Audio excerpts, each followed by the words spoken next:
ठीक है बच्चों, ये लास्ट क्लास का कंटिन्यूएशन है। इसमें हम 6th क्वेश्चन पे अभी हैं। TS Grewal bank reconciliation statement कर रहे हैं टीएस ग्रेवाल बुक का।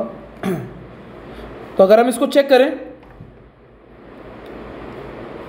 कैश बुक बैंक बैलेंस यानी कैश बुक का बैलेंस है, डेबिट है, तो ये प्लस होगा, इसमें तो किसी को भी दिक्कत नहीं है।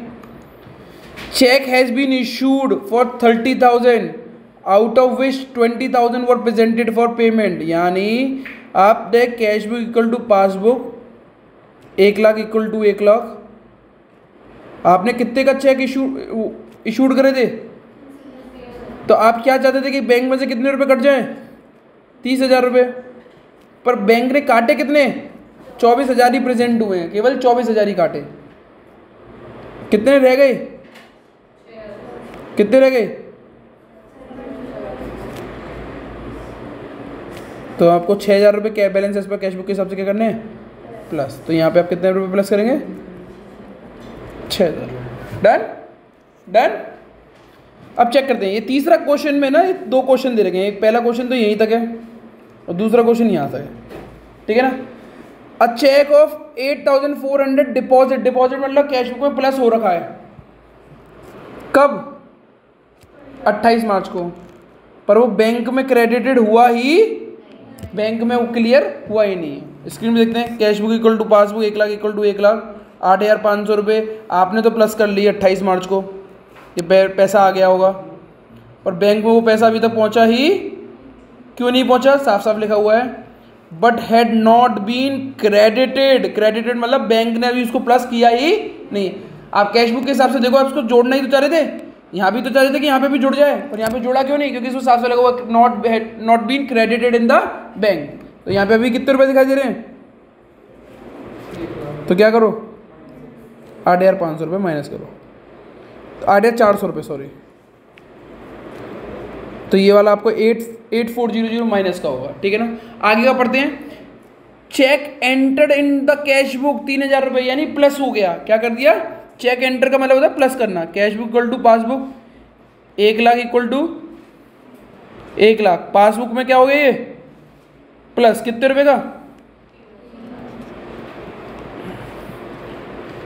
30 मार्च को, पर ये बैंक में कब ले आया गया,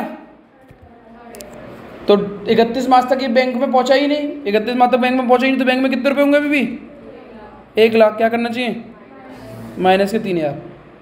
इस क्वेश्चन में या तो आप क्या कहते हैं इन दोनों को अलग कर दें, या फिर एक साथ 11,400 की एंट्री माइनस की लिख सकते हैं। तो आप कैसे लिखेंगे third entry, cheque deposit not clear 8,400, cheque deposit not clear 3,000 रुपये, दोनों ही माइनस में लिखेंगे आप, दोनों ही माइनस में लिखेंगे, प्लीज लिख लें इसको।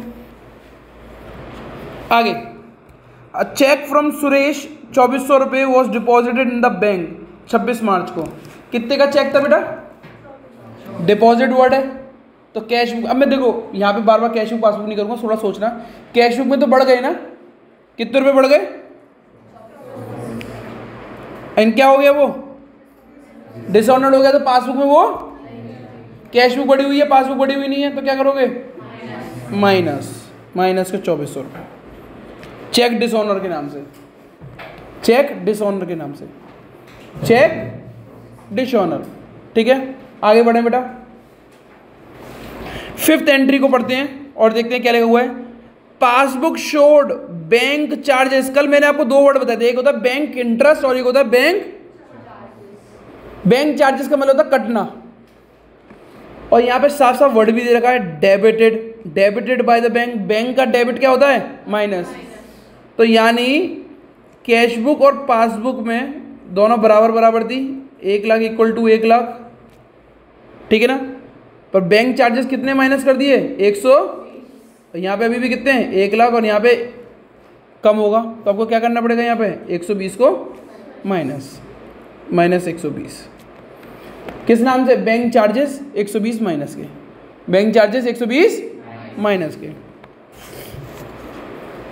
आगे, one of the debtor, debtor का मतलब कौन होता है, जिसने हमसे पैसा लिया हो या जिसने हमसे उधार माल लिया हो, पैसा लिया हो या उधार माल लिया हो, उसने हमें पेमेंट किया, और जब पेमेंट किया तो कितने रुपए कर दिए, और डायरेक्टली उसने किस में कर दिए, बैंक में, तो बैंक में बैंक अकाउंट तो बढ़ गया होगा, इसकी कोई सूचना मेरे पास, तो मैंने कैश बुक में 3,000 रुपये नहीं बढ़ाए होंगे। स्क्रीन पे देखें, 1 lakh equal to 1 lakh, bank में 3,000 रुपये बढ़ गए क्योंकि डायरेक्टली डिपॉजिट कर दिया कस्टमर ने, मुझे कोई सूचना मिली नहीं, मैंने कुछ बढ़ाया नहीं। मैंने जब चेक करा तो डिफरेंस आ रहा था, कितने का डिफरेंस आ रहा है, तो क्या करूँ मैं इसमें, प्लस 3,000 कर दिया। तो यहाँ पे इसके क्या होंगे, प्लस 3,000। तो स्क्रीन पे देखें, आप इतना करेंगे तो आपका आंसर भली बात ही आ जाएगा। ठीक है ना। नेक्स्ट क्लास में हम और करेंगे questions. That's it from my side. आज की क्लास यहीं पे समाप्त होती है।